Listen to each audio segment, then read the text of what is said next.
Justice Muralidhar Garu, Nandita and family, both Manjira and Vasanta, friends of Saibaba, we welcome on behalf of Saibaba Memorial Committee.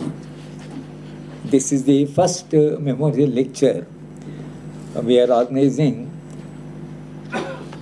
to preserve and perpetuate the martyrdom of Saibaba for the future generations. Not only, of course, even the current generation is more and more alienated from the society, from the human relations. And this is the time when somebody gave up his life very consciously. He was struggling. And we, as Saibaba Defense Committee, we were struggling outside, we were meeting different leaders, we were continuously, struggling, but not with much of results. And as Nandita was telling, that we very frequently met, and Saibaba Memorial Committee also has very distinguished people. But in spite of that, the state was very adamant at one level. And even the justice system, of course, a justice sitting here, one needs a little courage to comment on the judicial system, on the justice system. But definitely it was an institutional murder. All the institutions failed. And we have been witnessing how institutions, they are afraid. If you look at justice system, you look at jail, conditions of the prison. And Saibaba very frequently went on fast to improve the condition, because that was the method which Bhagat Singh did when he was in the prison, that he was the one who went on fast, partly to negotiate with the situation, and at the same time he wanted to also give a certain example that how you can carry a struggle within the prison system to improve the prison. Now I think Saibaba was carrying that struggles several times. Once he went on fast, and the DIG of jails rang me up asking on behalf of the Saibaba Memorial Committee, will you please appeal to Saibaba to withdraw the... And then I said, you can go and talk to him, negotiate, because he must be having certain demands. Of course, he went to the prison, and half the way they wanted to meet some of their demands. That was Saibaba. Saibaba's courage of conviction, I think, stands as an example in the recent past, that somebody who believed a better society, transformative, politics, and till the last minute he was struggling. And as he got the bail, obviously his health was in a very bad shape. He used to write letters. Vasanta used to receive frequently. I also used to get some letters, long letter, 4 to 5 pages letters, as to what are the type of ailments that he was suffering from. Now, in spite of that, we have been communicating that how his health was failing. But there was no concern. There was no human response. Institutions were so indifferent. See, what is that somebody can do in a situation of this kind was one of our dilemma. But once he was, of course, got the acquittal, obviously his health was so bad that when we admitted him in the hospital, so there were a number of tests and all that, and then they said that there has to be a surgery. But it's also very typical of Saibaba that the surgery was scheduled, and one day I rang him, I am coming to the hospital to talk to the doctor. Saibaba said, I am going to the airport. I said, why are you going to the airport?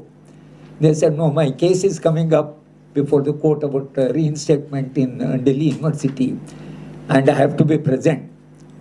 But doctor was telling that it's not desirable to travel. but he traveled. Now that stone, which was there, it slipped into the lower part, and surgery became more complicated. But when he was about to go to surgery, myself, Professor Manoranjan Mohanty, and Professor Narasimhan, we went to see him. You know, whatever time we were present there, he was talking about his teaching in Delhi University. Nothing else. He was continuously saying that he wanted to talk to Justice Sudarshan Reddy. What are the possibilities? When we gave his appointment order, Sudarshan Reddy said, get his appointment order. When we took the appointment order, he was telling that it looks like a property contract. Delhi University appointment order doesn't look like an appointment of a faculty member. But anyway, he said that he would do whatever was possible. And once this surgery was done, doctor said it was a complicated surgery, but we have succeeded. But within 2 days, he developed a complication, and then he passed away. Now, the passion for teaching, because just Muralidhar Garu gave the teaching a lesson. Teaching a lesson was his passion. But see, instead of the present nature of the state is such that they don't want to teach. They want us to learn lessons from the state. They no longer want us to teach. They want us to only learn lessons as to how to conduct ourselves in the present context. You see, it's a very sad situation that had developed. I consider myself, sir, that I taught 55 years in different institutions. I don't think our class was ever constrained. I don't think I ever felt what to teach and what not to teach. We taught whatever we think was necessary to share with our students. But today the classroom has become a prison almost. And what to teach, what not to teach, now they want to decide the curriculum. The freedom of the university, autonomy of the university, and a civilizational advancement. That I always say that, see, creativity is a function of freedom. If you want creativity, if you want advancement of knowledge, advancement of civilization, then there has to be very thinking minds, creative human minds. And universities are the places where, see, lot of research was done, not that Indian research qualitatively was far less. I mean, it was, and my own university used to have about 400 American students. And I used to ask them, they said that is reasonably good. Quality of teaching in Hyderabad must be reasonably good. But today we lost all those traditions. Now I think Justice Muralidhar Garu chose a topic of teaching a lesson. Now that was the passion of Saibaba. In fact, Manjira also said that how passionate he was to go to the class, and he was almost, he one day went to the college. He said, I want to teach. College said, no, see, you are not supposed to teach. See, this passion of a teacher and his creativity, you can see this book if you read, what a powerful poetry has written. Powerful, very powerful poetry. And where you know that how a creative mind reflects under the repressive conditions.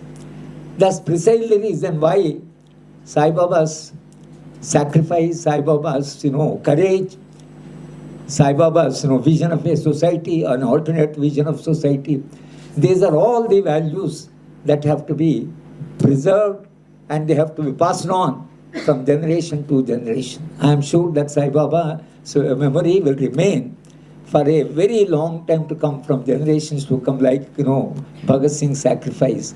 And that constitutes one of the landmarks of our times. That where a person so disabled, even disability, I can imagine, because he was a student of University of Hyderabad. And Hyderabad University is not disabled friendly at all, our buildings. And in those days there was no wheelchair, so he used to crawl with a gloves to his hands, and to come to my room he has to climb stairs. And he used to climb the stairs with all that just crawling. But that person with that disability was so had such a brilliant mind, such a creative mind, and he was perhaps thinking of a very humane, democratic, participative society where human beings will have a sense of fulfillment. When they live in this world, you have a sense of fulfillment. That is possible under conditions of freedom. And therefore, Sai Baba was struggling not for himself. He was struggling for the society, and his concern was, of course, the most marginalized people of this country.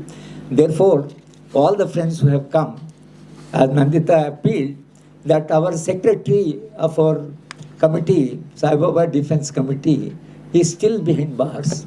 For no reason, there is absolutely no evidence whatsoever. He was fighting for justice in Delhi University. But you know that what happened to Delhi University? 2 days back or so, the Vaishnavas from Delhi University is, I am ashamed that a Vaishnava talks this type of thing. Vaishnavas should understand what is the function, purpose of university. He is saying anybody who has a thinking mind is urban Naxal. This urban Naxal has become a sort of word which is so misused. It's a compliment to Naxals is a different thing. But then look at the way they are calling Rahul Gandhi urban Maoist. I mean, what is this? Who is now not a Maoist? Who is not a Naxal then? That means everybody there looks like Naxal. Anybody disagrees with the government, anybody dissents. I think, friends, that is the context in which such memorial lectures are absolutely important. And we are so happy that Justice Muralidhar Garu, known for courage of conviction as a judge, we know, sir, that maybe we have not met you, but we know your courage. And of course, the treatment you got, that you never bothered. You never bothered about it because you thought that wherever you go, you have to carry on the message of justice. Wherever you sat, you looked at the issue from the people's angle, and whatever justice you gave. That's precisely the reason why the Memorial Committee thought that the first lecture should be by a very distinguished judge who stood for certain values all through his life. So once again, we welcome you, sir, in our midst, and we are so happy that you have agreed to give this memorial. Thank you, friends.